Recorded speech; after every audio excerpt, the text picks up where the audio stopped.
தாய் தமிழ் உறவுகள் அனைவருக்கும் வணக்கம். மாட்டு வண்டி தமிழர்களின் அறிவியல் சிந்தனையின் அடையாளம்.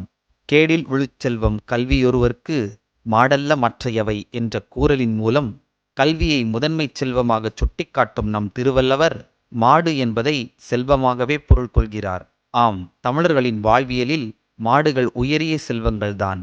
அதிலும் மாட்டு வண்டிகள் தமிழர்களின் மிக முக்கிய வாழ்வியல் அடையாளங்களில் ஒன்றாகும். விவசாயத்தில் மிக முக்கிய பங்கு வகிக்கும் மாட்டு வண்டிகள் முருகர் உருவாக்கிய உருளை சக்கரங்கள் மூலமே தொடக்கம் கொள்கின்றன.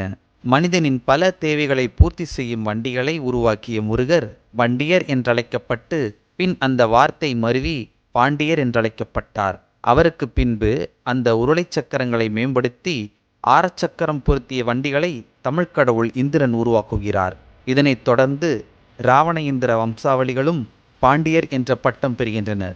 இப்படித்தான் பாண்டிய வம்சமே தோற்றம் கொள்கிறது. அதன் பிறகு வண்டி வைத்து விவசாயம் செய்த அனைத்து தமிழ் குடிகளும் பாண்டியர்கள் என்றே பட்டம் கொள்கின்றனர். பொதுவாக நம்முடன் இருக்கும் பொருட்களின் அருமை அது இல்லாத போதுதான் புரியும் என்பார்கள்.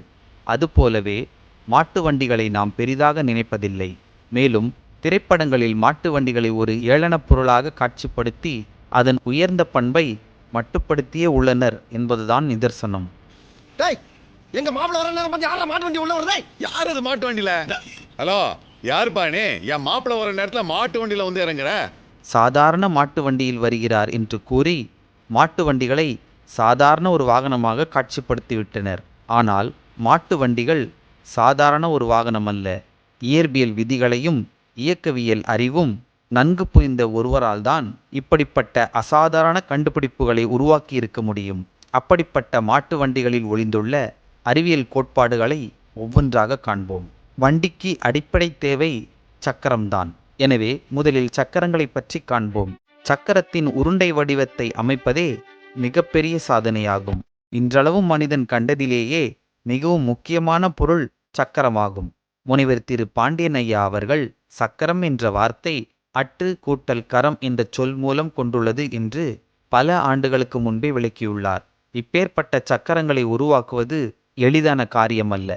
முதலில் மரத்தை தேர்வு செய்ய வேண்டும். அதாவது மெட்டீரியல் சயின்ஸ். வேம்பு, இலுப்பை, கருவேலம் போன்ற நார் அடர்த்தியாக உள்ள மரங்கள் தேர்வு செய்யப்பட்டன. இவைகள் உடையாமல் வளைவதற்கு ஏற்றவாறு இருந்தன. மரங்களை நீரில் நனைத்து பின் தீயில் சரியான முறையில் வாட்டி வளைப்பதற்கு தயார் செய்தனர். பிறகு விரிசல் ஏற்படாமல் மரத்தை வளைத்து பல வளைந்த சக்கர பாகங்களை உருவாக்கினர். இவற்றை 6, 8 அல்லது 12 வளைந்த பாகங்களாக கோணக்கணக்குடன், அதாவது ஆங்குலர் ஜியாமெட்ரி வடிவில் வெட்டினர். இந்த பாகங்களையெல்லாம் இணைத்து முழு சக்கரமாக வடிவமைத்த பின்பு இரும்பு பட்டையை சூடாக்கி சக்கரத்தின் வெளிச்சுவற்றில் சுற்றினர். சூடான அந்த இரும்பு விரிவடைந்த நிலையில் இருக்கும். அந்த இரும்பு குளிர்ந்த பின் சுருங்கும். அப்படி சுருங்கும் போது சக்கரத்தை இரும்பு பட்டையானது இறுக பிடித்து கொள்ளும். இது வெப்ப விரிவாக்க அறிவியல், அதாவது தெர்மல் எக்ஸ்பான்ஷன் சயின்ஸ் ஆகும்.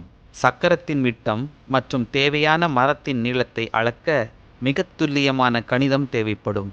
கணிதத்தில் வட்டத்துடன் தொடர்பு கொள்ளும் πr = 22/7 = 3.143 என்ற கணித அறிவியல் இல்லாமல் இப்படிப்பட்ட சக்கரத்தை உருவாக்கியிருக்க முடியாது. பொதுவாக சக்கரங்களின் சராசரி விட்டம் 5.25 அடி இருக்கும். அதுபோக 2 சக்கரங்களை அச்சு பொருத்தி இணைப்பதென்பது இயக்கவியல், அதாவது மெக்கானிக்கல் சயின்ஸ் ஆகும். மேலும் வண்டியின் எடையை சமமாக்கினார்கள். இது லோட் பேலன்சிங் ஆகும். இப்படி நாம் சாதாரணமாக கருதும் மாட்டு வண்டியில் இல்லாத அறிவியலே இல்லை. இப்பேற்பட்ட மாட்டு வண்டிகள் பார்ப்பதற்கு எளிமையாக தெரிந்தாலும் தமிழரின் அறிவியல் அறிவிற்கு மிகச்சிறந்த சான்றாக விளங்குகிறது.